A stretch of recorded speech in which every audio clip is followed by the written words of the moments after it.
Welcome to Music at Noon. Wherever you may be, thanks for being with us here today. And what a treat it is to have the Penderecki String Quartet with us to play the first of Beethoven's Opus 59 quartets, the F major.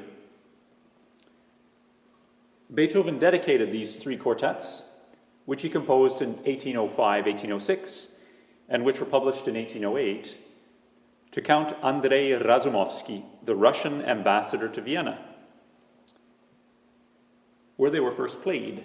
But today we'll hear this work in the warm and beautiful acoustic of Wilfrid Laurier University's Maureen Forrester Recital Hall, an intimate space, perhaps after all not so much larger than the rooms in which these Opus 59 quartets were first rehearsed and performed. This beautiful space is built upon beautiful ground, the land of what's known as the Haldeman Tract, the traditional territory of the neutral Anishinaabe and Haudenosaunee peoples. And it remains today home to many First Nations, Métis, and Indigenous peoples, whom we acknowledge, respect, and celebrate as traditional stewards of the land, which ongoingly sustains us in our work of teaching and learning, music making, and community building. We are a community of diverse listeners and music makers, and on behalf of the Wilfrid Laurier community, I welcome you once again, and I thank you for being with us. In our tradition, we often default to genius, and I feel that our image of Beethoven can be predominantly that of a genius, some kind of solitary figure laboring in an impossibly rich inner world of ideas, and whose creations are often beyond the comprehension, even sometimes beyond the gratitude of the public to whom they're presented. We sometimes forget, though, that our geniuses are people.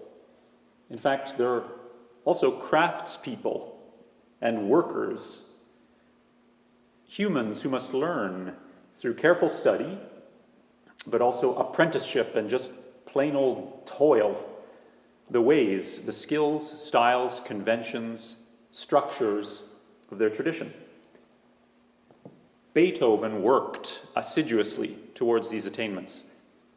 And especially in his childhood and youth, he worked. And he worked, in a sense, without a safety net, without, for instance, the security that a longer or more structured formal education, or that a financially prosperous household might have provided. In fact, from a very early age, indeed, Beethoven worked. He worked as a wage-earning assistant musician.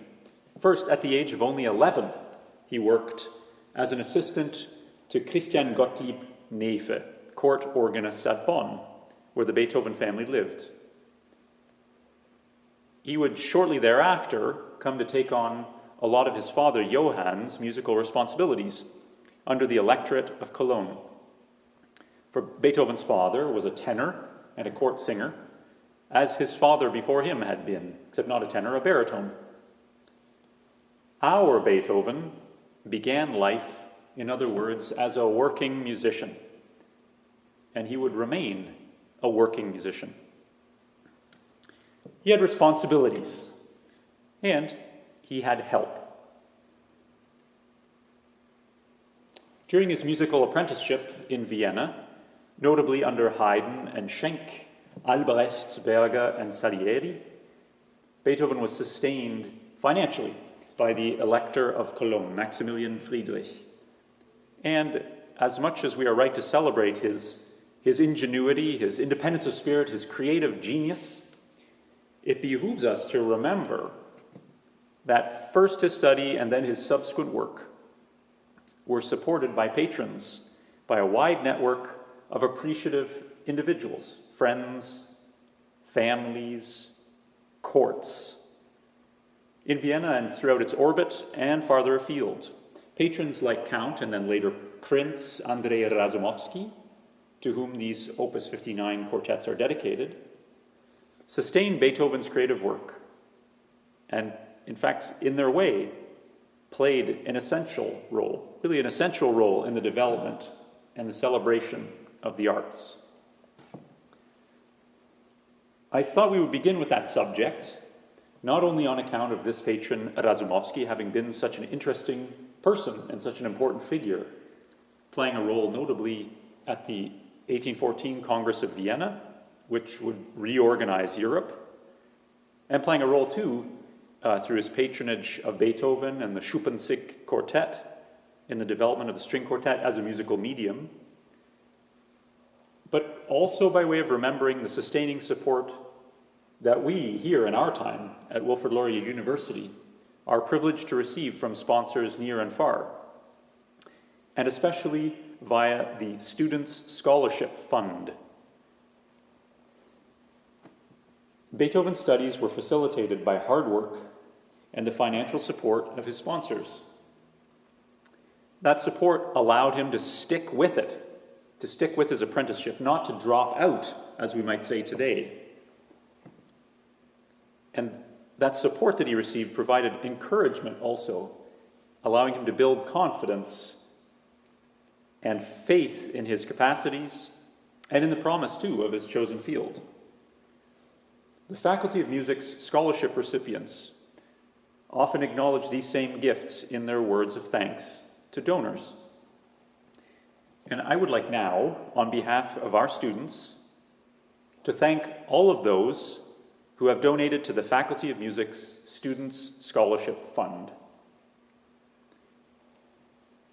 Donating to the Student Scholarship Fund is made easy by going to the Faculty of Music's event page at wlu.ca/music/events, and then scrolling down to the section entitled Student Scholarship Fund.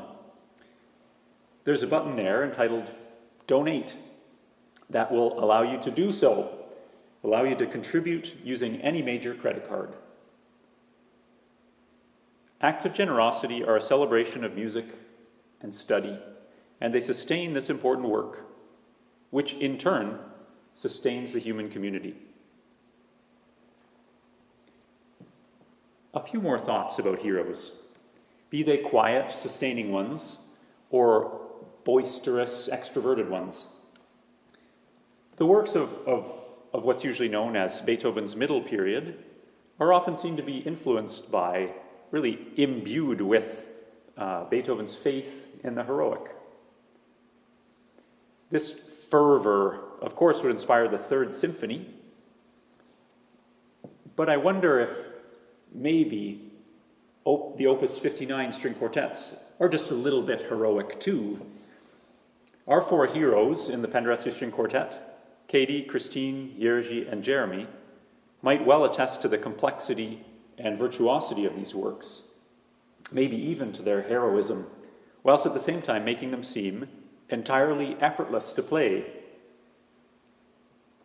I wonder what their ancestors in this work, the Schuppanzig Quartet, thought of them. The Schuppanzig Quartet would become, in 1808, quartet in residence at Count Razumovsky's Vienna residence.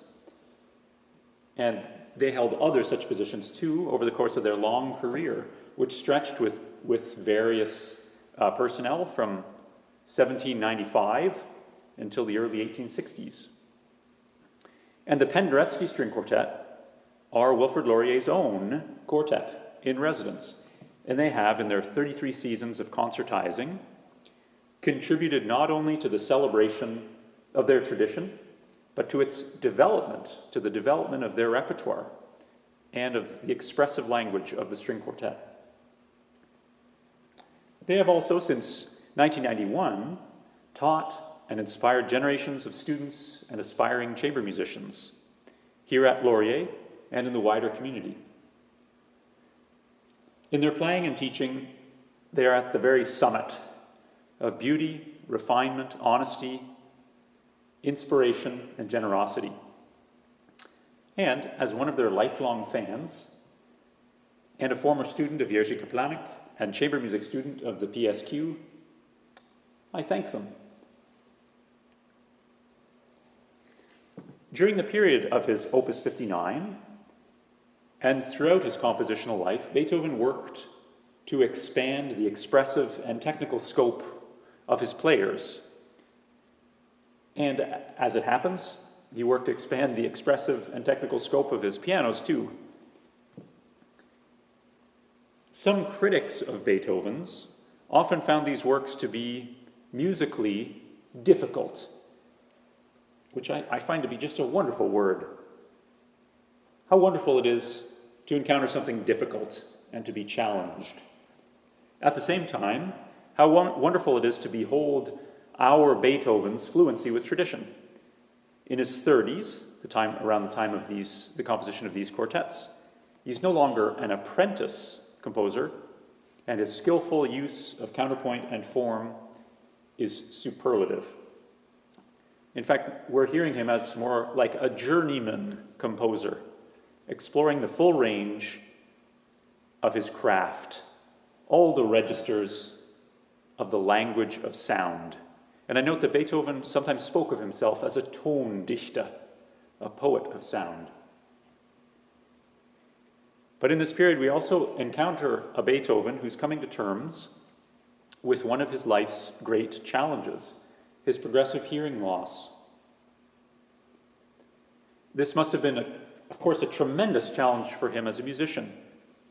But the greater anguish of it for him seems to have been its impact upon his friendships and his capacity to socialize.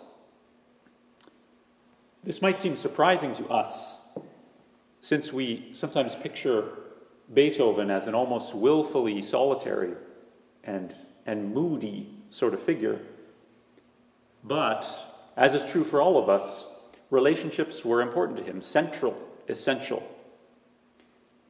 And we hear in his correspondence, we can get a picture in his correspondence of some of those wonderful relationships and connections that he fostered. But important to him also seems to have been just the bubble and buzz of society, the energy and the variety of conversation, the kind of conversation you might encounter at a ball or a cocktail party. And I wonder if this aspect of Beethoven's character, the social animal, the passionate interlocutor, didn't also express itself in his improvising, for Beethoven was a much celebrated improviser at the piano. In any case, we hear an extraordinary variety of wonderful conversation in this F major quartet, which we're about to hear. It's the first of Beethoven's 3 quartets written for the Count Razumovsky, the diplomat, the person of great affairs of state. And we can listen for the Russian themes in these quartets, gentle nods to the patron's heritage.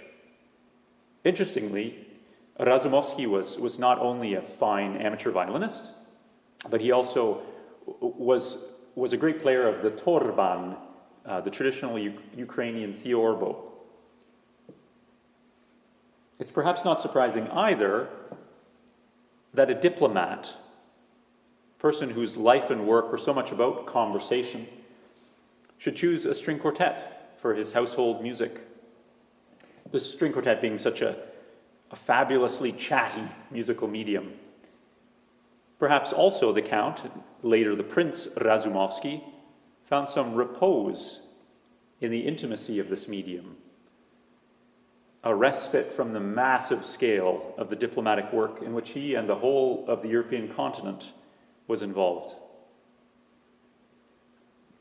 But speaking of chatting, speaking of speaking, let's let this music, heroic and intimate, fluent with tradition and experimental, poetic and chatty, full of inspiration and full of the fruit of toil, let's let this music speak for itself. Ludwig van Beethoven's F major string quartet, Opus 59, number 1, played by the Penderecki string quartet.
Many thanks to the Penderecki String Quartet for sharing this wonderful piece with us and for their wonderful playing of it.